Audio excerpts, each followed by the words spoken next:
ಪ್ರಿಯ ವೀಕ್ಷಕರೇ, ಸ್ಪರ್ಧಾಸಿರಿ ಯೂಟ್ಯೂಬ್ ಚಾನಲ್ಗೆ ಸ್ವಾಗತ. ಇವತ್ತು ನಾವು ಕರ್ನಾಟಕದಲ್ಲಿ ನಡೆಯುವ ಎಲ್ಲ ಸ್ಪರ್ಧಾತ್ಮಕ ಪರೀಕ್ಷೆಗೆ ಮುಖ್ಯವಾಗಿ FDA, SDA, PSI, PC ಹಾಗೂ ಗ್ರೂಪ್ ಸಿ ಹುದ್ದೆಗಳ ನೇಮಕಾತಿಗಾಗಿ ಓದಲೇಬೇಕಾದಂತಹ ಅತ್ಯುತ್ತಮ ಪುಸ್ತಕಗಳ ಬಗ್ಗೆ ತಿಳಿದುಕೊಳ್ಳೋಣ. ಮೊದಲನೇದಾಗಿ ಭಾರತ ಸಂವಿಧಾನ ಮತ್ತು ರಾಜಕೀಯಕ್ಕೆ ಸಂಬಂಧಪಟ್ಟ ಪುಸ್ತಕ ಯಾವುದಂತ ಹೇಳಿದರೆ ಡಾಕ್ಟರ್ ಗಂಗಾಧರ PS. ಸೊ ಇವರ ಬುಕ್ಕನ್ನು ರೆಫರ್ ಮಾಡ್ಬೋದು ಕಾನ್ಸ್ಟಿಟ್ಯೂಷನಿಗೆ. ಸೊ ಇದಲ್ಲ ಅಂತ ಹೇಳಿದರೆ KM ಸುರೇಶ್ ಸರ್ ಬರೆದಿರುವಂತಹ ಭಾರತದ ಸಂವಿಧಾನ. ಸೊ ಈ ಬುಕ್ಕನ್ನು ಕೂಡ ರೆಫರ್ ಮಾಡ್ಕೊಳ್ಬೋದು. ಜೊತೆಗೆ ನಮ್ಮ ಸಂವಿಧಾನ ಮತ್ತು ನಮ್ಮ ಸರ್ಕಾರಗಳು ಪ್ರೊಫೆಸರ್ ಡಾಕ್ಟರ್ R ಓಬಳೇಶಗಟ್ಟಿ. ಸೊ ಇವರು ಬರೆದಿರುವಂಥ ಬುಕ್ಕನ್ನು ಕೂಡ ರೆಫರ್ ಮಾಡ್ಬೋದು. ಸರಿಯಾ? ಸೊ 3 ಪುಸ್ತಕಗಳನ್ನು ಹೇಳಿದೆ ನಾನು. ಸೊ ಏನಿದೆ, ಒಂದು ಗಂಗಾಧರ್ ಸರ್ ಇದು, ಇನ್ನೊಂದು KM ಸುರೇಶ್ ಸರ್ ಇದು, ಇನ್ನೊಂದು ಓಬಳೇಶ್ ಗಟ್ಟಿ ಸರ್ ಇದು. ಕರೆಕ್ಟಾ? ಏನು ಸರ್ ಇವಾಗ ಈ ಒಂದೇ ವಿಷಯಕ್ಕೆ 3 ಪುಸ್ತಕಗಳನ್ನು ಹೇಳ್ತಿದ್ದೀರಾ, ಏನು 3 ಪುಸ್ತಕಗಳನ್ನು ತೆಗೆದುಕೊಳ್ಬೇಕಾ ಅಂತ ಕೇಳಿದರೆ the answer is no. So ಬೇಡ, 3 ಪುಸ್ತಕಗಳನ್ನು ತಗೊಳ್ಳುವಂಥ ಅವಶ್ಯಕತೆ ಇಲ್ಲ. ನೋಡಿ, ಈ ವಿಷಯ ಅಲ್ಲ, ಈ ಒಂದು ಸಬ್ಜೆಕ್ಟ್ ಅಲ್ಲ, ಕಾನ್ಸ್ಟಿಟ್ಯೂಷನ್ ಮಾತ್ರ ಅಲ್ಲ, ಬೇರೆ ಮುಂದಿನ ಎಲ್ಲ ಸಬ್ಜೆಕ್ಟಿಗೂ ಕೂಡ ನಾನೇನು ಮಾಡಿದ್ದೀನಿ, ಉತ್ತಮವಾಗಿರುವಂತಹ 2ರಿಂದ 3 ಪುಸ್ತಕದ ಬಗ್ಗೆ ಮಾಹಿತಿಯನ್ನು ಕೊಡ್ತಿದ್ದೀನಿ. ಸೊ ಆದರೆ ನೀವೇನು ಮಾಡಬೇಕಂತ ಹೇಳಿದರೆ ಯಾವುದಾದ್ರೂ ಒಂದು ಪುಸ್ತಕವನ್ನು ಪರ್ಚೇಸ್ ಮಾಡಬೇಕು. ಸೊ ಪರ್ಚೇಸ್ ಮಾಡೋದಕ್ಕಿಂತ ಮುಂಚೆ ನೀವೇನು ಮಾಡಬೇಕಾಗತ್ತೆ, ಆ ಪುಸ್ತಕದಲ್ಲಿ ವಿಷಯಗಳನ್ನು ಯಾವ ರೀತಿ ಕೊಟ್ಟಿದ್ದಾರೆ, ಅಕ್ಷರ ಜೋಡಣೆ ಯಾವ ರೀತಿ ಇದೆ, ಅಥವಾ ಅಕ್ಷರದ ಗಾತ್ರ, ಸೊ ಓದಲಿಕ್ಕೆ ಕಂಫರ್ಟ್ ಆಗುತ್ತಾ, ಅಥವಾ ಆ ಪ್ರಿಂಟ್ ಕ್ವಾಲಿಟೀಸ್ ಏನಿದೆ, ಕಲರ್ಸ್ ಏನು ಯೂಸ್ ಮಾಡಿದ್ದಾರೆ, ಕಲರ್ ಕಾಂಬಿನೇಷನ್, ಸೊ ಅದೆಲ್ಲ ನಿಮಗೆ ಇಷ್ಟ ಆಗುತ್ತಾ, ಸೊ ನೋಡಿಕೊಂಡು ನೀವೇನು ಮಾಡಬೇಕಾಗತ್ತೆ, ಪರ್ಚೇಸ್ ಮಾಡಬೇಕಾಗತ್ತೆ. ಸರಿನಾ? ಸೊ ಎಲ್ಲರೂ ಒಂದೇ ವಿಷಯವನ್ನು ಹೇಳಿರುವಂಥದ್ದು, ಆದರೆ ಅದನ್ನು ಹೇಳುವಂಥ ಬಗ್ಗೆ ಮಾತ್ರ ಏನಿರುತ್ತೆ, ಬೇರೆ ಬೇರೆ ಇರುತ್ತೆ. ಸರಿಯಾ? ಸೊ ಆಲ್ಮೋಸ್ಟ್ ಎಲ್ಲ ವಿಷಯಗಳನ್ನು ಕೂಡ ಸೊ ಈ ಪುಸ್ತಕಗಳು ಏನು ಮಾಡ್ಕೊಂಡಿರುತ್ತೆ, ಕವರ್ ಮಾಡ್ಕೊಂಡಿರುತ್ತೆ, ಒಳಗೊಂಡಿರ್ತದೆ. ಸರಿನಾ? ಅಗತ್ಯ ಬಿದ್ದರೆ ಮಾತ್ರ ನೀವು ಯಾವುದಾದ್ರೂ ಒಂದು ವಿಷಯಕ್ಕೆ ಮಾತ್ರ ಬೇರೆ ಪುಸ್ತಕವನ್ನು ಓದ್ಬೋದು. ಯಾವುದೋ ಒಂದು ಟಾಪಿಕ್, ಈಗ ಕಾನ್ಸ್ಟಿಟ್ಯೂಷನಲ್ಲಿ ಯಾವುದೋ ಒಂದು ಟಾಪಿಕ್ ಬೇರೆ ಬುಕ್ಕಲ್ಲಿ ಇದೆ, ಈ ಬುಕ್ಕಲ್ಲಿ ಇಲ್ಲ ಅಂತ ಅನಿಸಿದರೆ ನೀವು ಆ ಪಾಯಿಂಟನ್ನು ಅಥವಾ ಆ ಒಂದು ಟಾಪಿಕನ್ನು ಮಾತ್ರ ನೋಟ್ ಮಾಡಿ ಇಟ್ಕೊಳ್ಳುವಂಥದ್ದು, ಮತ್ತು ಇದೇ ಬುಕ್ಕನ್ನು ರೆಫರ್ ಮಾಡುವಂಥದ್ದು. ಯಾಕೆ 3 ಬುಕ್ ರೆಫರ್ ಮಾಡಿದರೆ ಏನು ಎಕ್ಸ್ಪರ್ಟ್ ಆಗ್ತೀವಿ ಅಥವಾ ನಮಗೆ ತುಂಬ ನಾಲೆಜ್ ಬರ್ತದೆ ಅಂತ ಏನಿಲ್ಲ. ಸರಿಯಾ? ಒಂದೇ ಪುಸ್ತಕವನ್ನು ಕರೆಕ್ಟಾಗಿ ಪ್ರಾಕ್ಟೀಸ್ ಮಾಡಬೇಕು. ಪ್ರಾಕ್ಟೀಸ್ ಮೇಕ್ಸ್ ಮ್ಯಾನ್ ಪರ್ಫೆಕ್ಟ್ ಅಂತ ಹೇಳ್ತೀವಿ. ಕರೆಕ್ಟಾ? ಒಂದನ್ನೇ ಚೆನ್ನಾಗಿ ಪ್ರಾಕ್ಟೀಸ್ ಮಾಡಬೇಕು, ಎಲ್ಲ ಗೊತ್ತಿರಬೇಕು. ಇದರಲ್ಲೊಂದು ಸ್ವಲ್ಪ, ಅದರಲ್ಲೊಂದು ಸ್ವಲ್ಪ ತಪ್ಪಾಗುತ್ತೆ. ಸರಿಯಾ? ಸೊ ನಾವು ಇನ್ನೂ ಸಿಂಪಲಾಗಿ ಹೇಳ್ಬೇಕಂತ ಹೇಳಿದರೆ, ನಮಗೆ ನೀರು ಬೇಕು ಅಂತ ಹೇಳಿದರೆ, ಬಾವಿ ತೋಡಬೇಕಂತ ಹೇಳಿದರೆ, ನಾವು ಬಾವಿಯನ್ನು ಒಂದೇ ಕಡೆ ಏನು ಮಾಡಬೇಕಾಗತ್ತೆ, ನೀರು ಸಿಗೋ ತನಕ ಕೂಡ ತೋಡ್ತಾನೆ ಇರಬೇಕಾಗತ್ತೆ. ಒಂದು ಕಡೆ ಏನು ಬಾವಿ ತೋಡ್ಲಿಕ್ಕೆ ಹಿಡಿತೀವಿ, ಒಂದು ಸ್ವಲ್ಪ ಅಗಿತೀವಿ, ನೀರು ಬಂದಿಲ್ಲ, ಇನ್ನೊಂದು ಕಡೆ ಹೋಗೋದು, ಅಲ್ಲಿ ಒಂದು ಸ್ವಲ್ಪ ತೋಡೋದು, ಅಲ್ಲಿ ಕೂಡ ನೀರು ಬಂದಿಲ್ಲ ಅಂತ ಹೇಳ್ಕೊಂಡು ಇನ್ನೊಂದು ಕಡೆಗೆ ಹೋದರೆ ಏನಾಗುತ್ತೆ, ಇನ್ಕಂಪ್ಲೀಟ್ ಆಗುತ್ತೆ. ಕರೆಕ್ಟಾ? ನಮಗೆ ನೀರು ಸಿಗೋದೇ ಇಲ್ಲ. ಸೊ ಏನು ನಾವು ಒಂದು ಕಡೆ ಪ್ಲೇಸ್ ಹಿಡ್ದಿದ್ದೀವಿ, ಏನು ಬಾವಿ ಅಗಿಯುವಂಥದ್ದು, ಅದನ್ನು ನಾವೇನು ಮಾಡಬೇಕಾಗತ್ತೆ, ಕಂಟಿನ್ಯೂ ಮಾಡಬೇಕಾಗತ್ತೆ. ನೀರು ಸಿಗೋ ತನಕ ನಾವೇನು ಮಾಡಬೇಕಾಗತ್ತೆ, ಅಗಿಬೇಕಾಗತ್ತೆ. ಕರೆಕ್ಟಾ? ಹಾಗೆ ಒಂದು ಬುಕ್ಕಲ್ಲಿ ಇನ್ಫಾರ್ಮೇಷನ್ ಇರುತ್ತೆ, ನಾವು ಅದನ್ನು ಕರೆಕ್ಟಾಗಿ ಸಂಪೂರ್ಣವಾಗಿ ತಿಳ್ಕೊಳ್ಬೇಕು. ಇದರಲ್ಲಿ ಏನೋ ಒಂದು ಸ್ವಲ್ಪ ಚೆನ್ನಾಗಿದೆ, ಇದನ್ನು ಓದೋದು, ಓಕೆ ಇನ್ನೊಂದು ಬುಕ್ಕಿಗೆ ಜಂಪ್ ಆಗೋದು, ಆ ರೀತಿ ಮಾಡಬಾರ್ದು. ಪ್ರತಿಯೊಂದು ಬುಕ್ಕಲ್ಲೂ ಕೂಡ ಪ್ರತಿಯೊಂದು ವಿಷಯವನ್ನು ಕೂಡ ಏನು ಮಾಡ್ಕೊಂಡಿರ್ತಾರೆ, ಕವರ್ ಮಾಡ್ಕೊಂಡಿರ್ತಾರೆ. ಸರಿನಾ? ನಾವು ಯಾವುದಾದ್ರು ಒಂದು ಪುಸ್ತಕವನ್ನು ಇಟ್ಕೊಂಡು ಸರಿಯಾಗಿ ಓದ್ಕೊಳ್ಬೇಕು. ಏನೋ ಕೆಲವೊಂದು ಸಣ್ಣ ವಿಷಯಗಳು ಮಿಸ್ ಆಗಿರ್ಬೋದು, ಅದನ್ನು ನಾವು ಬೇರೆ ಪುಸ್ತಕದಿಂದ ನೋಡಿ ತಿಳ್ಕೊಂಡು ಪಾಯಿಂಟ್ ಮಾಡಿ ಇಟ್ಕೊಳ್ಬೇಕು. ಇದೇ ಬುಕ್ಕಿಗೆ ಅಟ್ಯಾಚ್ ಮಾಡಿದರೆ ಆಯಿತು ಪೇಜನ್ನು, ಆ ಒಂದು ಟಾಪಿಕ್ ಇದು. ಸರಿಯಾ? ಸೊ 3 ಬುಕ್ ಬೇಡ. ಸೊ ಯಾವುದಾದ್ರೂ ಒಂದು ಪುಸ್ತಕ ಅನ್ನುವಂಥದ್ದು ಸಾಕಾಗುತ್ತೆ. ಹಾಗೆ ನೀವು ಏನಾದರೂ ಫ್ರೆಂಡ್ಸ್ ಎಲ್ಲ ಒಟ್ಟಿಗೆ ಓದೋದಾದರೆ ಏನು ಮಾಡ್ಬೋದು, ಒಬ್ಬರೊಬ್ಬರು ಒಂದೊಂದು ಆ ಥರನ ಬುಕ್ ತಗೊಳ್ಳುವಂಥದ್ದು ಬೆಸ್ಟಲ್ಲೇ. ಈಗ 3 ಬುಕ್ ಹೇಳಿದ್ನಲ್ಲ, ಇದು ಬೆಸ್ಟ್ 3 ಅಂತ ಹೇಳಿದರೆ ಒಬ್ಬರೊಬ್ಬರು ಒಂದೊಂದು ಬುಕ್ಕನ್ನು ತಗೊಳ್ಳುವಂಥದ್ದು. ಸೊ ಹಾಗೆ ನೀವು ತಗೊಂಡಿರುವಂಥ ಪುಸ್ತಕವನ್ನು ಸಂಪೂರ್ಣವಾಗಿ ಓದಿದ ನಂತರ ಆ ಒಂದು ವಿಷಯದ ಬಗ್ಗೆ ಏನು ಮಾಡುವಂಥದ್ದು, ಚರ್ಚೆ ಮಾಡುವಂಥದ್ದು. ಸರಿ, ಓಕೆ, ಈ ಥರ ಇದೆ ನಮ್ಮಲ್ಲಿ ಟಾಪಿಕ್, ಈ ರೀತಿ ಕೊಟ್ಟಿದ್ದಾರೆ, ಆ ಟಾಪಿಕ್ ಕವರ್ ಆಗಿದೆ, ಈ ರೀತಿ ಶಾರ್ಟ್ ಕಟ್ ಇದೆ, ಏನು ಟ್ರಿಕ್ಸನ್ನೆಲ್ಲ ಎಕ್ಸ್ಪ್ಲೇನ್ ಮಾಡಿದ್ದಾರೆ. ಆ ರೀತಿಯೆಲ್ಲ ಎಕ್ಸ್ಚೇಂಜ್ ಮಾಡಿಕೊಂಡ್ರೆ ಐಡಿಯಾಸನ್ನು, ಆವಾಗ ಏನಾದರೂ ಮಾಹಿತಿ ನಿಮ್ಮ ಪುಸ್ತಕದಲ್ಲಿ ಇಲ್ಲ, ಅವರ ಪುಸ್ತಕದಲ್ಲಿ ಇತ್ತು ಅಂತ ಹೇಳಿದರೆ ತಿಳ್ಕೊಳ್ತೀರ ನೀವು. ಅದನ್ನು ಭಾಳ ಈಸಿಯಾಗಿ ನೀವು ಅದನ್ನು ಅಡಾಪ್ಟ್ ಮಾಡ್ಕೊಳ್ಳಿಕ್ಕಾಗತ್ತೆ. ಇನ್ನೊಂದು ಸಲ ಈ ಪುಸ್ತಕ ಓದಿ ಆ ಪುಸ್ತಕವನ್ನು ಪೂರ್ಣವಾಗಿ ಓದಬೇಕಾಗಿಲ್ಲ. ಅವ್ರು ಹೇಳ್ತಾರಲ್ಲ, ಓಕೆ, ಸೊ ಇದಿತ್ತು, ಇದು ಅಡಿಷ್ನಲ್ ಆಗಿ ಈ ಒಂದು ಟ್ರಿಕ್ಸ್ ಇತ್ತು ಇದರಲ್ಲಿ, ನೀವು ಆ ಟ್ರಿಕ್ಸನ್ನು ನೀವು ಏನು ಮಾಡ್ಬೋದು, ನಿಮ್ಮ ಬುಕ್ಕಲ್ಲಿ ಇಲ್ಲ ಅಂದರೆ ನೋಟ್ ಮಾಡ್ಕೊಳ್ಬೋದು. ಸರಿನಾ? ಸೊ ಅದಕ್ಕೆ ಬುಕ್ ಪರ್ಚೇಸ್ ಮಾಡುವಾಗಲೇ ನೋಡ್ಕೊಳ್ಳಿ, ನಿಮಗೆ ಯಾವ ರೀತಿ ಬುಕ್ ಬೇಕಾಗುತ್ತೆ, ಯಾವ ರೀತಿ ಕಂಟೆಂಟ್ ಇರುವಂಥದ್ದು, ಟೇಬಲ್ ಇರುವಂಥದ್ದು ಇಷ್ಟ ಆಗುತ್ತಾ, ಅಥವಾ ಬರೀ ಎಕ್ಸ್ಪ್ಲನೇಷನ್ಸ್ ಇರುವಂಥದ್ದು ಇಷ್ಟ ಆಗುತ್ತಾ, ಆ ಕಲರ್ ಕಾಂಬಿನೇಷನ್ಸ್ ಏನಾದರೂ ಬೇಕಾಗ್ಬೋದಾ ನಿಮಗೆ. ಸೊ ಆ ರೀತಿ ನೋಡಿಕೊಂಡು ನೀವೇನು ಮಾಡ್ಬೋದು, ಎನಿ ಒನ್ ಬುಕ್ಕನ್ನು ಏನು ಮಾಡುವಂಥದ್ದು, ಪರ್ಚೇಸ್ ಮಾಡುವಂಥದ್ದು. ಸರಿನಾ? ಸೊ ಕಾನ್ಸ್ಟಿಟ್ಯೂಷನ್ಗೆ ಸಂಬಂಧಪಟ್ಟಾಗೆ 3 ಬುಕ್ಕನ್ನು ಹೇಳಿದ್ದೀನಿ. ಒಂದು ಯಾವುದು ಗಂಗಾಧರ್ ಸರ್ ಇದು, ಇನ್ನೊಂದು ಕೆ ಎಮ್ ಸುರೇಶ್ ಸರ್ ಇದು, ಇನ್ನೊಂದು ಓಬಳೇಶ್ ಗಟ್ಟಿ ಸರ್ ಇದು. ಓಕೆ, ಸೊ ಹಿಸ್ಟ್ರಿಗೆ ಸಂಬಂಧಪಟ್ಟಾಗ ಕೂಡ ಏನಿದೆ, 3 ಪುಸ್ತಕ ಇದೆ. ಸೊ ಹೈಯೆಸ್ಟ್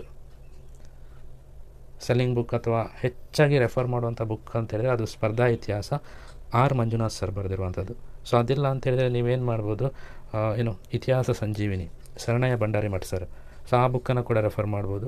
ಸೊ ಇಲ್ಲ ಅಂತ ಹೇಳಿದರೆ ಸಮಗ್ರ ಸ್ಪರ್ಧಾ ಇತಿಹಾಸ, ಸೋಮಪ್ಪ ಎಸ್ ಡುಂಡಿಗೇರಿ ಸರ್ ಬರೆದಿರುವಂಥದ್ದು. ಸರಿ, ಇದು 3 ಪುಸ್ತಕ ಇದೆ. 3 ಪುಸ್ತಕದಲ್ಲಿ ಯಾವುದಾದ್ರೂ ಒಂದು ಪುಸ್ತಕವನ್ನು ಬೈ ಮಾಡುವಂಥದ್ದು. ಸರಿನಾ? So next one geography. So ಜಿಯೋಗ್ರಫಿಗೂ ಕೂಡ ಹಾಗೆ, ಜಿಯೋಗ್ರಫಿಗೂ ಸಂಬಂಧಪಟ್ಟಾಗೆ ಸೊ ಏನಿದೆ, ಕೆ ಎಮ್ ಸುರೇಶ್ ಸರ್ ಬರೆದಿದ್ದಾರೆ ಒಂದು ಬುಕ್ಕನ್ನು. ಸೊ ಇನ್ನೊಂದು ಸ್ಪರ್ಧಾ ಭೂಗೋಳಶಾಸ್ತ್ರ ಅಂತ ಹೇಳ್ಕೊಂಡು ಬಡಮಿಯಾ ಸರ್ ಬರೆದಿದ್ದಾರೆ.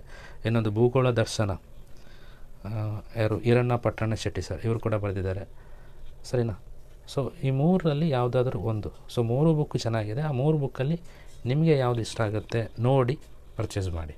ಸರಿ, ಎಲ್ಲದರಲ್ಲೂ ಕೂಡ ವಿಷಯವನ್ನು ಸಂಪೂರ್ಣವಾಗಿ ಕವರ್ ಮಾಡ್ಕೊಂಡಿದ್ದಾರೆ. ಸೊ ನಂತರ ಬರುವಂಥದ್ದು ಯಾವುದು, ಸೈನ್ಸಿಗೆ ಯಾವ ಬುಕ್ ರೆಫರ್ ಮಾಡಬೇಕು ನೋಡಿ. ಸಾಮಾನ್ಯ ವಿಜ್ಞಾನ ಮತ್ತು ತಂತ್ರಜ್ಞಾನ, ಕೆ ಎಮ್ ಸುರೇಶ್ ಸರ್ ಬರೆದಿದ್ದಾರೆ. ಹಾಗೆ ಅಪ್ಲೈಡ್ ಸೈನ್ಸ್ ಅಂತ ಒಂದು ಬುಕ್ ಇದೆ, ಅದು ಕೂಡ ಕೆ ಎಮ್ ಸುರೇಶ್ ಸರ್ ಬರೆದಿರುವಂಥದ್ದು. ಆ ಬುಕ್ಕನ್ನು ರೆಫರ್ ಮಾಡ್ಬೋದು. ಇಲ್ಲ ಅಂತೇಳಿದರೆ ಯಾವುದು, ಸಮಗ್ರ ಸ್ಪರ್ಧಾ ವಿಜ್ಞಾನ ಅಂತ ಹೇಳ್ಕೊಂಡು ವೆಂಕಟರಮಣ ಸ್ವಾಮಿ ಸರ್ ಬರೆದಿರುವಂಥದ್ದು. ಇಲ್ಲ 4G ಸೈನ್ಸ್, ರವಿ ಸರ್ ಬರೆದಿರುವಂಥದ್ದು. ಸೊ ಈ 3 ಬುಕ್ ಇದೆ ಅಲ್ಲ, so K M Suresh sir ಇದಿರ್ಬೋದು, ಅಥವಾ ವೆಂಕಟರಮಣ ಸ್ವಾಮಿ ಸರ್ ಇದಿರ್ಬೋದು, ಅಥವಾ ರವಿ ಸರ್ ಇದೆ. ಈ 3ರಲ್ಲಿ ಯಾವುದಾದ್ರೂ ಒಂದು ಬುಕ್ಕನ್ನು ಪರ್ಚೇಸ್ ಮಾಡುವಂಥದ್ದು. ಸರಿಯಾ? ಸೊ ನೆಕ್ಸ್ಟು ಎಕನಾಮಿಕ್ಸ್ಗೆ ಸಂಬಂಧಪಟ್ಟಾಗೆ, ಸೊ ಫಸ್ಟ್ ಒನ್ ಯಾವುದಿದೆ, ಇಂಡಿಯನ್ ಎಕನಾಮಿ, ಬರೆದಿರುವವರು ಗರಣಿ ಎಸ್ ಕೃಷ್ಣಮೂರ್ತಿ. ಸೊ ಅದಿಲ್ಲ ಅಂದರೆ ಜನರಲ್ ಎಕನಾಮಿಕ್ಸ್ ಅಂತ ಇದೆ, ಮೊಹಮ್ಮದ್ ತಸ್ಲೀಂ ಬರೆದಿರುವಂಥದ್ದು. ಸೊ ಇಲ್ಲ ಅಂತ ಹೇಳಿದರೆ ಸಾಮಾನ್ಯ ಅರ್ಥಶಾಸ್ತ್ರ, ಕೆ ಎಮ್ ಸುರೇಶ್ ಸರ್ ಬರೆದಿರುವಂಥದ್ದು. ಸೊ 3 ಬುಕ್ ಇದೆ ಎಕನಾಮಿಕ್ಸಿಗೆ ಮತ್ತೆ ನಿಮಗೆ. ಸೊ 3ರಲ್ಲಿ ಯಾವುದಾದ್ರೂ ಒಂದು ಬುಕ್ಕನ್ನು ಪರ್ಚೇಸ್ ಮಾಡುವಂಥದ್ದು. ಸೊ ನೆಕ್ಸ್ಟ್ ಯಾವುದು, ಮೆಂಟಲ್ ಎಬಿಲಿಟಿಯ ಕ್ವಶನ್ಸ್ ಕೂಡ ಬರ್ತದೆ ಕರೆಕ್ಟಾ ಕಾಂಪಿಟೇಟಿವ್ ಎಕ್ಸಾಮಲ್ಲಿ. ಸೊ ಯಾವುದು ಬರಿಬೋದು, ಯಾವ ಬುಕ್ಕನ್ನು ರೆಫರ್ ಮಾಡ್ಬೋದು ಸೊ ಅಂತ ಹೇಳಿದರೆ, so mental ability by Manjunath ಬಾಡ್ಗಿ ಸರ್. ಸೊ ಇಲ್ಲ ಅಂತ ಹೇಳಿದರೆ ಯಾವುದು, ಕ್ವಾಂಟಿಟೇಟಿವ್ ಆಪ್ಟಿಟ್ಯೂಡ್ ಬುಕ್, ಯಾವುದು ಡಾಕ್ಟರ್ RS ಅಗರ್ವಾಲ್. ಸೊ ಇದರ ಇಂಗ್ಲೀಷ್ ವರ್ಷನ್ ಕೂಡ ಇದೆ, ಇದು ಕನ್ನಡ ಎಡಿಷನ್ ನಾನಿಲ್ಲಿ ಶೋ ಮಾಡ್ತಿರುವಂಥದ್ದು. ಇಂಗ್ಲೀಷ್ ಎಡಿಷನ್ ಕೂಡ ಇದೆ, ನೀವು ಇದನ್ನು ಕೂಡ ರೆಫರ್ ಮಾಡ್ಬೋದು. ಇಲ್ಲ ಅಂತೇಳಿದರೆ ಯಾರು, ಗುರುರಾಜ್ ಸರ್ ಬರೆದಿರುವಂತಹ ಮೆಂಟಲ್ ಎಬಿಲಿಟಿ ಬುಕ್. 3 ಬುಕ್ ಇದೆ. 3 ಬುಕ್ಕಲ್ಲಿ ಯಾವುದನ್ನು ಕೂಡ ನೀವೇನು ಮಾಡ್ಬೋದು, ರೆಫರ್ ಮಾಡಿಕೊಳ್ಬೋದು. ಸರಿನಾ? ಓಕೆ, ಇದರ ಜೊತೆಗೆ ಒಂದು ಸ್ವಲ್ಪ ಸ್ಟ್ಯಾಟಿಕ್ GK, ಕೆಲವೊಂದು ಜನರಲ್ ನಾಲೆಜ್ ಕ್ವಶನ್ ಬರ್ತದೆ. ಅದಕ್ಕೆ ರಿಲೇಟೆಡಾಗಿ ನೀವೇನು ಮಾಡ್ಬೋದು, ಒಂದು ಗೈಡ್ ರೀತಿ ವರ್ಕ್ ಆಗುತ್ತೆ ಈ ಬುಕ್ಕೆಲ್ಲ. ಯಾವುದು ಚಾಣಕ್ಯ ಕಣಜ ಇರ್ಬೋದು, ನೂತನ GK ಇರ್ಬೋದು, ಅಥವಾ ಯಾವುದು ಭಾರತದಲ್ಲಿರುವ ರಾಜ್ಯಗಳು, ವಿಶೇಷವಾಗಿ ಕರ್ನಾಟಕ, ಸೊ ಹುಸೇನಪ್ಪ ನಾಯ್ಕ್ ಸರ್ ಬರೆದಿರುವಂಥದ್ದು. ಸೊ ಈ 3 ಬುಕ್ ಕೂಡ GKಗೆ ನೀವು ಯೂಸ್ ಮಾಡ್ಬೋದು, ಒಂದು ಗೈಡ್ ಥರ ವರ್ಕ್ ಆಗುತ್ತೆ. ಸೊ ಇದಿಷ್ಟು ಆದಮೇಲೆ ಸೊ ಯಾವುದೆಲ್ಲ ಡಿಸ್ಕಸ್ ಮಾಡಿದ್ದೀವಿ, ಕಾನ್ಸ್ಟಿಟ್ಯೂಷನ್ ಆಯಿತು, ಹಿಸ್ಟ್ರಿ ಆಯಿತು, ಜಿಯೋಗ್ರಫಿ ಆಯಿತು, ಸೈನ್ಸ್ ಆಯಿತು, ಕರೆಕ್ಟಾ, ಎಕನಾಮಿಕ್ಸ್ ಆಯಿತು, ಮೆಂಟಲ್ ಎಬಿಲಿಟಿ ಆಯಿತು, ಸ್ಟ್ಯಾಟಿಕ್ GK ಆಯಿತು, ಕರೆಕ್ಟಾ. ಸೊ ಇಷ್ಟು ಬಿಟ್ಟು ಸೊ ಇನ್ನೂ ಕೂಡ ಕೆಲವೊಂದು ಬುಕ್ಗಳನ್ನು ನಾವು ಏನು ಮಾಡ್ಬೋದು, ರೆಫರ್ ಮಾಡಬೇಕಾಗತ್ತೆ ಗ್ರೂಪ್ C ಎಕ್ಸಾಮ್ ಬರಿತೀವಿ ಅಂತ ಹೇಳಿದರೆ. ಸೊ ಪಬ್ಲಿಕ್ ಅಡ್ಮಿನಿಸ್ಟ್ರೇಷನ್ ಇರ್ಬೋದು, ಸರಿ, public administration by PS Gangadhar sir. ಇಲ್ಲ ಇದು ಸೋಷಿಯಾಲಜಿ ಬುಕ್ ಯಾರು ಬರೆದಿರುವಂಥದ್ದು, ಶಂಕರ್ ರಾವ್ ಬರೆದಿರುವಂಥ ಬುಕ್ಕು. ಸೊ ಇದನ್ನೆಲ್ಲ ನಾವೇನು ಮಾಡಬೇಕಾಗತ್ತೆ, ರೆಫರ್ ಮಾಡ್ಕೊಳ್ಬೇಕಾಗತ್ತೆ. ಅದು ಬಿಟ್ಟರೆ ಇನ್ನೊಂದು ಸ್ವಲ್ಪ ನಾವೇನು ಕರೆಂಟ್ ಅಫೇರ್ಸ್ ಬಗ್ಗೆ ಕೂಡ ನಾವೇನು ಮಾಡ್ಕೊಳ್ಬೇಕಾಗತ್ತೆ, ತಿಳ್ಕೊಳ್ಬೇಕಾಗತ್ತೆ. ಸೊ ಕರೆಂಟ್ ಅಫೇರ್ಸಿಗೆ ನೀವೇನು ಮಾಡ್ಬೋದು, ಮಂತ್ಲಿ ಮ್ಯಾಗ್ಝಿನ್ ಸ್ಪರ್ಧಾ ವಿಜೇತ ಇರ್ಬೋದು ಅಥವಾ ಸ್ಪರ್ಧಾ ಸ್ಫೂರ್ತಿ ಇರ್ಬೋದು. ಸೊ ಅದನ್ನು ನೀವೇನು ಮಾಡ್ಬೋದು, ರೆಫರ್ ಮಾಡ್ಬೋದು. ಅಥವಾ ಸೊ ಯಾವುದಾದ್ರೂ ಯೂಟ್ಯೂಬ್ ಚಾನಲ್, ಸರಿನಾ. ಸೊ ನೀವೇನು ಮಾಡ್ಬೋದು, ಆಫೀಸರ್ಸ್ ಅಡ್ಡ ಯೂಟ್ಯೂಬ್ ಚಾನಲನ್ನು ನೀವೇನು ಮಾಡ್ಬೋದು, ಕರೆಂಟ್ ಅಫೇರ್ಸಿಗೆ ರೆಫರ್ ಮಾಡ್ಬೋದು, ಸರಿನಾ. ಪೇಪರ್ 1ಗೆ ಟಾಪಿಕ್ ಸಬ್ಜೆಕ್ಟ್ ವೈಸ್ ಬುಕ್ ಯಾವುದಂತ ನಾನು ಹೇಳಿದ್ದೀನಿ. ಅದ್ರ ಜೊತೆಗೆ ನೀವೇನು ಮಾಡ್ಬೋದು, ಸ್ವಲ್ಪ ಪ್ರೀವಿಯಸ್ ಇಯರ್ ಕ್ವಶನ್ ಪೇಪರನ್ನು ರೆಫರ್ ಮಾಡುವಂಥದ್ದು ಮಾಡಿದರೆ ಇನ್ನೂ ಒಂದು ಸ್ವಲ್ಪ ಒಳ್ಳೆ ಐಡಿಯಾ ಸಿಗ್ತದೆ ನಿಮಗೆ ಎಕ್ಸಾಮ್ ಬಗ್ಗೆ. ಸೊ ಆ ಕ್ವಶನ್ ಪೇಪರಿಗೂ ಸಂಬಂಧಪಟ್ಟಾಗೆ ಕೆಲವೊಂದು ಬುಕ್ಸ್ ಇದೆ. ಸೊ ಲಕ್ಷ್ಮಣ್ ಗಡೇಕರ್ ಸರ್ ಬರೆದಿದ್ದಾರೆ ನೋಡಿ, KPSC ಮತ್ತು KE ಸಂಬಂಧಪಟ್ಟಂತೆ, ಗ್ರೂಪ್ ಸಿಗೆ ಸಂಬಂಧಪಟ್ಟಂತೆ ಏನಿದೆ ಸಾಮಾನ್ಯ ಜ್ಞಾನದ ಪುಸ್ತಕ ಬರೆದಿದ್ದಾರೆ. ಸೊ ಪ್ರೀವಿಯಸ್ ಇಯರ್ನ ಎಲ್ಲ ಕ್ವಶನ್ಗಳನ್ನು ಏನು ಮಾಡ್ಕೊಂಡಿದ್ದಾರೆ, ಕವರ್ ಮಾಡ್ಕೊಂಡಿದ್ದಾರೆ. ಪ್ಲಸ್ ಅದಕ್ಕೆ ಏನು ಮಾಡಿದ್ದಾರೆ, ಡೀಟೇಲ್ ಆದಂಥ ಎಕ್ಸ್ಪ್ಲನೇಷನನ್ನು ಕೂಡ ಕೊಟ್ಟಿದ್ದಾರೆ, ಸರಿಯಾ. ಸೊ ಅದು ಬಿಟ್ಟರೆ KM ಸುರೇಶ್ ಸರ್ ಇದು ಕೂಡ ಇದೆ. ಅವರು ಕೂಡ ಕೆಲವೊಂದು ಪ್ರೀವಿಯಸ್ ಇಯರ್ ಕ್ವಶನ್ ಪೇಪರ್ ಇದು ಡೀಟೇಲ್ ಅನಾಲಿಸಿಸ್ ಮಾಡಿದ್ದಾರೆ. PSI ಇರ್ಬೋದು ಅಥವಾ PC ಪೋಸ್ಟ್ಗೆ ರಿಲೇಟೆಡ್ ಆಗಿರ್ಬೋದು. ನೀವು ಅದನ್ನು ಕೂಡ ಏನು ಮಾಡ್ಬೋದು, ರೆಫರ್ ಮಾಡ್ಬೋದು. Previous year question paper refer ಮಾಡ್ತೀವಿ, ಡೀಟೇಲ್ಡ್ ಅನಾಲಿಸಿಸ್ ಸಿಗ್ತದೆ ಅಂತ ಹೇಳಿದರೆ ನಮ್ಮ ನಾಲೆಜ್ ಅನ್ನುವಂಥದ್ದು ಇನ್ನೂ ಒಂದು ಸ್ವಲ್ಪ ಜಾಸ್ತಿ ಏನಾಗುತ್ತೆ, ಎನ್ಹಾನ್ಸ್ ಆಗುತ್ತೆ, ಸರಿನಾ. ಪ್ರೀವಿಯಸ್ ಇಯರ್ ಕ್ವಶನ್ ಪೇಪರನ್ನು ರೆಫರ್ ಮಾಡೋದು ತುಂಬ ಒಳ್ಳೆ ಮೆಥಡ್. ಅದು ಎಕ್ಸಾಮಿಗೆ ಪ್ರಿಪೇರ್ ಆಗ್ತಿದ್ದೀವಿ ಅಂತ ಹೇಳಿದರೆ. ಸೊ ಇದಿಷ್ಟು ಏನು ಪೇಪರ್ 1 ಯಾವುದು, ಸಾಮಾನ್ಯ ಜ್ಞಾನಕ್ಕೆ ರಿಲೇಟೆಡ್ ಆದಂಥ ಮಾಹಿತಿ. ಸೊ ಈಗ ನೆಕ್ಸ್ಟ್ ಯಾವುದು, ಪೇಪರ್ 2 ಬಗ್ಗೆ ತಿಳ್ಕೊಳ್ಳೋಣ. ಪೇಪರ್ 2 ಯಾವುದು ಆಲ್ರೆಡಿ ಹೇಳಿದ್ದೀನಿ, ಯಾವುದು ಸಂವಹನ ಅಂತ ಬರುತ್ತೆ. ಸಂವಹನದಲ್ಲಿ ಏನೆಲ್ಲ ಬರುತ್ತೆ, ಕಮ್ಯುನಿಕೇಷನಲ್ಲಿ ಕನ್ನಡ ಬರುತ್ತೆ, ಸಾಮಾನ್ಯ ಕನ್ನಡ ಬರ್ತದೆ, ಮತ್ತು ಸಾಮಾನ್ಯ ಇಂಗ್ಲೀಷ್ ಬರ್ತದೆ, ಮತ್ತು ಕಂಪ್ಯೂಟರ್, ಕರೆಕ್ಟಾ. ಸೊ ಇದು 3 ಟಾಪಿಕ್ ಅಥವಾ 3 ಸಬ್ಜೆಕ್ಟ್ ಅನ್ನುವಂಥದ್ದು ಬರ್ತದೆ. ಯಾವ ಬುಕ್ ರೆಫರ್ ಮಾಡಬೇಕು, ಸಾಮಾನ್ಯ ಕನ್ನಡಕ್ಕೆ ಯಾವ ಬುಕ್ ರೆಫರ್ ಮಾಡಬೇಕು. ಸೊ ನೋಡಿ, ಸಾಮಾನ್ಯ ಕನ್ನಡಕ್ಕೆ ಲಕ್ಷ್ಮಣ್ ಗಡೇಕರ್ ಸರ್ ಬರೆದಿರುವಂತಹ ಕನ್ನಡ ರತ್ನ ಆ ಬುಕ್ಕನ್ನು ರೆಫರ್ ಮಾಡ್ಬೋದು. ಒಂದು ವ್ಯಾಕರಣ, ಛಂದಸ್ಸು, ಅಲಂಕಾರ ಅಥವಾ ಕನ್ನಡ ಸಾಹಿತ್ಯ ಚರಿತ್ರೆ ಬಗ್ಗೆ ತುಂಬ ಡೀಟೇಲ್ ಆಗಿ ಏನು ಮಾಹಿತಿಯನ್ನು ನೀಡಿದ್ದಾರೆ ಅವರ ಪುಸ್ತಕದಲ್ಲಿ. ಸೊ ಅದನ್ನು ರೆಫರ್ ಮಾಡ್ಬೋದು. ಸೊ ಇಲ್ಲ ಅಂತೇಳಿದರೆ KM ಸುರೇಶ್ ಸರ್ ಅವ್ರು ಬರೆದಿರುವಂಥ ಸಾಮಾನ್ಯ ಕನ್ನಡ ಪುಸ್ತಕ.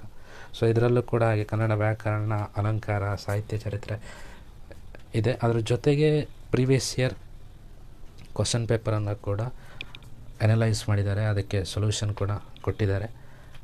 ಸೊ ಈ 2 ಪುಸ್ತಕದ ರಿವ್ಯೂವನ್ನು ನಾನು ಆಲ್ರೆಡಿ ಮಾಡಿದ್ದೀನಿ, KM ಸುರೇಶ್ ಸರ್ ಇದು ಮತ್ತು ಲಕ್ಷ್ಮಣ್ ಗಡೇಕರ್ ಸರ್ ಇದು, ನೀವು ನೋಡ್ಬೋದು ಬುಕ್ ರಿವ್ಯೂಯಲ್ಲಿ.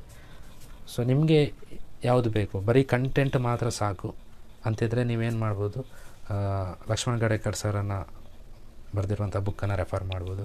ಇಲ್ಲ ಕಂಟೆಂಟ್ ಜೊತೆಗೆ ಒಂದು ಸ್ವಲ್ಪ ಪ್ರೀವಿಯಸ್ ಇಯರ್ ಕ್ವಶನ್ ಪೇಪರ್ ಬೇಕು, ಡೀಟೇಲ್ ಅನಾಲಿಸಿಸ್ ಆಗಿರುವಂಥದ್ದು, ಅದು KSಗೆ ರಿಲೇಟೆಡ್ ಆಗಿರ್ಬೋದು ಅಥವಾ PDOಗೆ ರಿಲೇಟೆಡ್ ಆಗಿರ್ಬೋದು ಅಥವಾ ಟೀಚರ್ಸ್ ರಿಕ್ರೂಟ್ಮೆಂಟಿಗೆ ರಿಲೇಟೆಡ್ ಆಗಿರ್ಬೋದು, ಅದು ಕ್ವಶನ್ ಪೇಪರ್ ಎಲ್ಲ ಬೇಕು ಅಂತೇಳಿದರೆ ನೀವು KM ಸುರೇಶ್ ಸರ್ನ ಬುಕ್ಕನ್ನು ರೆಫರ್ ಮಾಡ್ಬೋದು. ಸೊ ಇದು ಬಿಟ್ಟರೆ ಇನ್ನೊಂದು ಬುಕ್ ಇದೆ, ಯಾವುದು, ಸಾಮಾನ್ಯ ಕನ್ನಡ, ಲಕ್ಷ್ಮೀ ಅಭಿರಾಮ್ ಅವ್ರು ಬರೆದಿರುವಂಥದ್ದು. ಸೊ ಈ ಬುಕ್ಕು ಕೂಡ ಚೆನ್ನಾಗಿದೆ, ಇದನ್ನು ಕೂಡ ನೀವು ರೆಫರ್ ಮಾಡ್ಬೋದು. ಸೊ 3 ಬುಕ್ ಹೇಳಿದೆ, ಕನ್ನಡ ರತ್ನ, ಸಾಮಾನ್ಯ Kannada by Lakshmi Abhiram. So Lakshmi Abhiram madam ಇದು ಯೂಟ್ಯೂಬ್ ಚಾನಲ್ ಕೂಡ, ಸೊ ನೀವು ಅಲ್ಲಿ ಕೂಡ ಅವರ ಕ್ಲಾಸಸ್ಸನ್ನು ನೋಡ್ಬೋದು, ಸರಿಯಾ. 3ರಲ್ಲಿ ಯಾವುದಾದ್ರೂ ಒಂದು ಪುಸ್ತಕ ನಿಮ್ಮ ಅಗತ್ಯತೆಗೆ ಅನುಸಾರವಾಗಿ ತಗೊಳ್ಳುವಂಥದ್ದು, ಸರಿಯಾ. ನೆಕ್ಸ್ಟ್ ಯಾವುದು, ಇಂಗ್ಲೀಷ್. ಸೊ ಇಂಗ್ಲೀಷಿಗೆ ನೀವು ಶಿವಕುಮಾರ್ ಮಾವಲಿ ಸರ್ ಅವರ ಬುಕ್ಕನ್ನು ರೆಫರ್ ಮಾಡ್ಬೋದು. ಸೊ ಇಲ್ಲ ಏನು high school English grammar and composition ಅಂತ ಇದೆ, S ಚಂದ್ ಪಬ್ಲಿಕೇಶನ್ ಇದು. ಸೊ ಅದನ್ನು ರೆಫರ್ ಮಾಡ್ಬೋದು. ಸೊ ಇಲ್ಲ ಅಂತೇಳಿದರೆ ಸಾಮಾನ್ಯ ಇಂಗ್ಲೀಷ್ ಎಷ್ಟು ಸುಲಭನ, BN ಸುರೇಶ್ ಸರ್ ಬರೆದಿರುವಂಥ ಈ ಬುಕ್ಕನ್ನು ಕೂಡ ನೀವೇನು ಮಾಡ್ಬೋದು, ರೆಫರ್ ಮಾಡ್ಬೋದು, ಸರಿಯಾ. 3 ಬುಕ್ ಹೇಳಿದೆ ಇಂಗ್ಲೀಷಿಗೆ, ಮಾವಲಿ ಸರ್ ಇದಿರ್ಬೋದು ಅಥವಾ high school English grammar and composition ಇರ್ಬೋದು ಅಥವಾ ಸುರೇಶ್ ಸರ್ ಬರೆದಿರುವಂಥದ್ದು. ಸೊ ಯಾವುದು 3ರಲ್ಲಿ ಯಾವುದಾದ್ರೂ ಒಂದು ಬುಕ್ಕನ್ನು ನೋಡಿ ಅನಲೈಸ್ ಮಾಡಿ ಯಾವುದು ನಿಮಗೆ ಅರ್ಥ ಆಗುತ್ತೆ ಅಂತ ನೋಡಿಕೊಂಡು ನೀವೇನು ಮಾಡ್ಬೋದು, ಪರ್ಚೇಸ್ ಮಾಡ್ಬೋದು. ಸೊ ಹಾಗೆ ಕೊನೆಯ ಟಾಪಿಕ್ ಯಾವುದು ಬರ್ತದೆ ಅಂತ ಹೇಳಿದ್ರೆ ಕಂಪ್ಯೂಟರ್. ಸೊ ಕಂಪ್ಯೂಟರಿಗೆ ಕೂಡ ಹಾಗೆ. ಸೊ ನೀವು ಯಾವುದು ಸುನೀಲ್ ಚವಾನ್ ಸರ್ ಬರೆದಿರುವಂಥ ಕಂಪ್ಯೂಟರ್ ಜ್ಞಾನ, ಆ ಬುಕ್ಕನ್ನು ರೆಫರ್ ಮಾಡ್ಬೋದು. ಇಲ್ಲ ಗುರುರಾಜ್ ಸರ್ ಬರೆದಿರುವಂತಹ computer for all competitive exams, ಈ ಬುಕ್ಕನ್ನು ರೆಫರ್ ಮಾಡ್ಬೋದು. ಇಲ್ಲ ಅರಿಯಂತ್ ಪಬ್ಲಿಕೇಶನ್ ಅವರ ಕಂಪ್ಯೂಟರ್ ಅವೇರ್ನೆಸ್ ಬುಕ್ ಇದೆ, ಸೊ ಅದನ್ನು ರೆಫರ್ ಮಾಡ್ಬೋದು. ಸರಿಯಾ? ಸೊ ಇದು 3 ಪುಸ್ತಕ ಇದೆ. ಆ 3 ಪುಸ್ತಕದಲ್ಲಿ ಯಾವುದಾದ್ರೂ ಒಂದು ಪುಸ್ತಕವನ್ನು ರೆಫರ್ ಮಾಡ್ಬೋದು. ಇಲ್ಲ ಇದು 3 ಪುಸ್ತಕವನ್ನು ಕ್ಯಾರಿ ಮಾಡಲಿಕ್ಕೆ ಕಷ್ಟ ಆಗುತ್ತೆ ಅಂಥೇಳಿದರೆ ಇದಕ್ಕೂ ಕೂಡ ಒಂದು ಗೈಡ್ ರೀತಿ ವರ್ಕ್ ಆಗುವಂಥ ಒಂದು ಬುಕ್ ಇದೆ, ಕಮ್ಯುನಿಕೇಷನ್ ಅಥವಾ ಸಂವಹನ. ಸೊ ಗರಣಿ ಪಬ್ಲಿಕೇಶನ್ ಅವ್ರು ಬರೆದಿರುವಂಥದ್ದು. ಸೊ ಇದನ್ನು ಕೂಡ ನೀವು ರೆಫರ್ ಮಾಡ್ಬೋದು. ಹೇಗೆ ನಾನು ಪೇಪರ್ 1ಗೆ ಗೈಡ್ ರೀತಿ ಯಾವುದು ಚಾಣಕ್ಯ ಕಣಜ ಇರ್ಬೋದು, ನೂತನ ಚಾಣಕ್ಯ ಇರ್ಬೋದು, ಸೊ ಅದನ್ನು ರೆಫರ್ ಮಾಡಿದ್ನು. ಹಾಗೆ ಕಮ್ಯುನಿಕೇಷನ್ ಪೇಪರ್ಗೆ ಇದು ಏನು ಗೈಡ್ ರೀತಿ ವರ್ಕ್ ಆಗುತ್ತೆ. ಸರಿನಾ? ಸೊ ಇಲ್ಲೂ ಕೂಡ ಹಾಗೆ. ಮತ್ತು ನಿಮಗೆ ಪ್ರಿವಿಯಸ್ ಇಯರ್ ಕ್ವಶನ್ ಪೇಪರ್ಗೆ ರೆಫರ್ ಮಾಡ್ತೀರಾ, ಅದರ ಅನಾಲಿಸಿಸ್ ಮಾಡ್ತೀರಾ ಅಂತ ಹೇಳಿದರೆ ಅದಕ್ಕೂ ಕೂಡ ರಿಲೇಟೆಡಾಗಿ ಬುಕ್ಸ್ ಇದೆ ನೋಡಿ. KM ಸುರೇಶ್ ಸರ್ ಬರೆದಿರುವಂತಹ ಸಂವಹನ ಬುಕ್ ಇದೆ, ಕನ್ನಡ, ಇಂಗ್ಲೀಷು, ಕಂಪ್ಯೂಟ್ರ್ ಎಲ್ಲದರದ್ದು ಕೂಡ ಒಂದು 23 ಕ್ವಶನನ್ನು ಏನು ಮಾಡಿದ್ದಾರೆ, ಡೀಟೇಲಾಗಿ ಅನಾಲಿಸಿಸ್ ಮಾಡಿದ್ದಾರೆ. ಸರಿಯಾ? ಸೊ ಇದನ್ನು ನೀವು ರೆಫರ್ ಮಾಡ್ಬೋದು. ಇಲ್ಲ ಲಕ್ಷ್ಮಣ್ ಗಡೇಕರ್ ಸರ್ ಇದು ಕ್ವಶನನ್ನು ಕೂಡ ನೀವೇನು ಮಾಡ್ಬೋದು, ಬುಕ್ಕನ್ನು ಕೂಡ ಏನು ಮಾಡ್ಬೋದು, ರೆಫರ್ ಮಾಡ್ಕೊಳ್ಬೋದು. ಸರಿಯಾ? ಸೊ ಇದಿಷ್ಟು ಸೊ ಏನು ಕರ್ನಾಟಕದಲ್ಲಿ ನಡೆಯುವಂತಹ ಕಾಂಪಿಟೇಟಿವ್ ಎಕ್ಸಾಮಿಗೆ ಸಂಬಂಧಪಟ್ಟಾಗೆ ಉಪಯೋಗವಾಗುವಂಥ ಅತ್ಯುತ್ತಮ ಪುಸ್ತಕಗಳು. ಕರೆಕ್ಟಾಗಿ ಇನ್ನೂ ಬೇಕಾದಷ್ಟು ಪುಸ್ತಕಗಳಿದ್ದಾವೆ. ಸೊ ನಾವು ಹೇಳ್ಬೋದು ಏನು ಈಗ ಫಸ್ಟ್ ಒನ್ ಯಾವುದು, ಕಾನ್ಸ್ಟಿಟ್ಯೂಷನ್ ಬಗ್ಗೆ ಹೇಳ್ತಿದ್ವಿ. ಕರೆಕ್ಟಾಗಿ ಕಾನ್ಸ್ಟಿಟ್ಯೂಷನ್ನಲ್ಲಿ ಗಂಗಾಧರ್ ಸರಿದು, ಸುರೇಶ್ ಸರಿದು ಮತ್ತು ಒಬಳೇಶಗಟ್ಟಿ ಸರಿದು ಬಿಟ್ಟರೆ ಬೇರೆ ಕೂಡ ಇದೆ. ಏನು ಹುಸೇನಪ್ಪ ನಾಯಕ್ ಸರಿದು ಬುಕ್ ಇದೆ, ಮಾರೇಗೌಡ ಅವ್ರದ್ದು ಬುಕ್ ಇದೆ. ಕರೆಕ್ಟಾ? ಅಶೋಕ್ ಮಿರ್ಚಿ ಸರಿದು ಬುಕ್ ಇದೆ, ನೀವು ಅದನ್ನು ಕೂಡ ರೆಫರ್ ಮಾಡ್ಬೋದು. ಹಾಗೆ ಹಿಸ್ಟ್ರಿಗೂ ಕೂಡ ಹಾಗೆ ಕೆ ಸದಾಶಿವ ಅಥವಾ KNA ದೊಡ್ಡ ಪುಸ್ತಕ, ಅದೆಲ್ಲ KS ಎಕ್ಸಾಮ್ ಬರೀತೀರಾದರೆ ನಿಮಗೆ ಅಲ್ಲಿ ಉಪಯೋಗ ಆಗುತ್ತೆ. SDA FDAಗೆ ಅಥವಾ PCಗೆಲ್ಲ ಸೊ ಈ 3 ಪುಸ್ತಕ ಸಾಕಾಗುತ್ತೆ. ಇಲ್ಲ ಬೇರೆ ಯಾವುದು ಸೂರ್ಯನಾಥ್ ಕಾಮತ್ ಸರ್ ಕೂಡ ಬುಕ್ ಬರೆದಿದ್ದಾರೆ ಹಿಸ್ಟ್ರಿಗೆ ರಿಲೇಟೆಡಾಗಿ, ಅದನ್ನು ಕೂಡ ರೆಫರ್ ಮಾಡ್ಬೋದು. ಸೊ ಜಿಯೋಗ್ರಫಿಗೆ ಸಂಬಂಧಪಟ್ಟಾಗೆ ಸುರೇಶ್ ಸರ್, ಬಡಮಿಯ ಅಥವಾ ಹಿರಣ್ಣಪಟ್ಟಣ ಶೆಟ್ಟಿ ಅವ್ರ ಜೊತೆಗೆ ಇನ್ನೂ ಒಂದಿಷ್ಟು ಬುಕ್ಸ್ ಇದೆ ಮಾರ್ಕೆಟಲ್ಲಿ. ಏನು ರಂಗನಾಥ್ ಸರ್ ಇದು ಅವರು ಏನು ಕರ್ನಾಟಕ ಜಿಯೋಗ್ರಫಿ ಬೇರೆ, ವರ್ಲ್ಡ್ ಜಿಯೋಗ್ರಫಿ ಬೇರೆ, ಸೊ ಆ ರೀತಿ ಸಪ್ರೇಟ್ ಬುಕ್ ಇದೆ. ಸೊ ಅದನ್ನು ರೆಫರ್ ಮಾಡ್ಬೋದು. KSಗೆಲ್ಲ ನೀವು ಪ್ರಿಪೇರ್ ಆಗ್ತೀರಾದರೆ ನೀವು ಆ ರೀತಿ ರಂಗನಾಥ್ ಸರ್ ಇದು ಸಪ್ರೇಟ್ ಬುಕ್ ರೆಫರ್ ಮಾಡೋದು ಒಳ್ಳೆಯದು. ಸರಿನಾ? ಇಲ್ಲ ನೆಕ್ಸ್ಟ್ ಸತೀಶ್ ಜೋಗ ಸರ್ ಇದು ಅವ್ರದ್ದು ಬುಕ್ ಇದೆ. ಆ್ಯಂಡ್ ಭೂಗೋಳ ಸಂಜೀವಿನಿ ಅಂತ ಹೇಳ್ಕೊಂಡು ಶರಣಯ್ಯ ಭಂಡಾರಿ ಮಠ ಸರ್ ಇದು ಬುಕ್ ಇದೆ, ಅದನ್ನು ಕೂಡ ರೆಫರ್ ಮಾಡ್ಬೋದು. ತುಂಬ ಬುಕ್ಸ್ ಇದೆ ಮಾರ್ಕೆಟಲ್ಲಿ, ಬೇಕಾದಷ್ಟು ಬುಕ್ಸ್ ಇದೆ. ನಾನು ಬೆಸ್ಟ್ 2-3 ಬುಕ್ಸನ್ನು ನಾನು ನಿಮಗೆ ಮೆನ್ಷನ್ ಮಾಡಿರುವಂಥದ್ದು ಇಲ್ಲಿ. ಹಾಗೆ ಯಾವುದು ಸೈನ್ಸಿಗೂ ಕೂಡ ಹಾಗೆ KM ಸುರೇಶ್ ಸರ್ ಇದು, ರವಿ ಸರ್ ಇದು, ವೆಂಕಟರಮಣ ಸರ್ ಇದು ಬುಕ್ ಬಿಟ್ಟರೆ ಇನ್ನೂ ಇದೆ. ಸೊ ನಿರಂಜನ ಮೂರ್ತಿ ಸರ್ ಇದೆಲ್ಲ ಬುಕ್ ಇದೆ, ನೀವು ರೆಫರ್ ಮಾಡ್ಬೋದು. ಅದು ಬಿಟ್ಟರೆ ಎಕನಾಮಿಕ್ಸಿಗೂ ಕೂಡ ಹಾಗೆ ಯಾವುದು ಗರಣಿ ಸರ್ ಇದಿದೆ, ಮೊಹಮ್ಮದ್ ತಸ್ಲೀಮ್ ಅವ್ರದ್ದಿದೆ, KM ಸುರೇಶ್ ಸರ್ ಇದಿದೆ, HRK ಅವ್ರದ್ದು ಒಂದಿದೆ ಬುಕ್ಕು, ಮತ್ತು ರಾಘವೇಂದ್ರ ಸಿದ್ಲಿಕಟ್ಟೆ ಅವ್ರದ್ದು ಬುಕ್ ಇದೆ, ರೆಫರ್ ಮಾಡ್ಬೋದು, ತಪ್ಪೇನಿಲ್ಲ. ನೆಕ್ಸ್ಟ್ ಮೆಂಟಲ್ ಎಬಿಲಿಟಿಗೆ ಸೊ ಗುರುರಾಜ್ ಸರು, ಮಂಜುನಾಥ್ ಸರ್ ಇದು ಇದೆ. ಮತ್ತು ನೀವು ಯೂಟ್ಯೂಬನ್ನು ಇದಕ್ಕೆ ಸ್ವಲ್ಪ ನೋಡ್ಬೋದು, ಈಶ್ವರಗಿರಿ ಪಾಠಶಾಲಾ ಅಂತ ಇದೆ ಯೂಟ್ಯೂಬ್ ಚಾನೆಲ್, ಚೆನ್ನಾಗಿದೆ, ಒಳ್ಳೆ ಕ್ಲಾಸ್ ಮಾಡ್ತಾರೆ, ನೀವು ಅದನ್ನು ರೆಫರ್ ಮಾಡ್ಕೊಳ್ಬೋದು. ಸರಿಯಾ? ಸ್ಟ್ಯಾಟಿಕ್ GKಗೆ ಓಕೆ ಸಾಕಾಗುತ್ತೆ, ಚಾಣಕ್ಯ ಕಣಜ, ನೂತನ GK ಸಾಕಾಗುತ್ತೆ. ತುಂಬ ಮಾರ್ಕೆಟಲ್ಲಿ ಸಬ್ಜೆಕ್ಟ್ಗೆ ಸಂಬಂಧಪಟ್ಟಾಗೆ ತುಂಬ ಪುಸ್ತಕಗಳಿದೆ.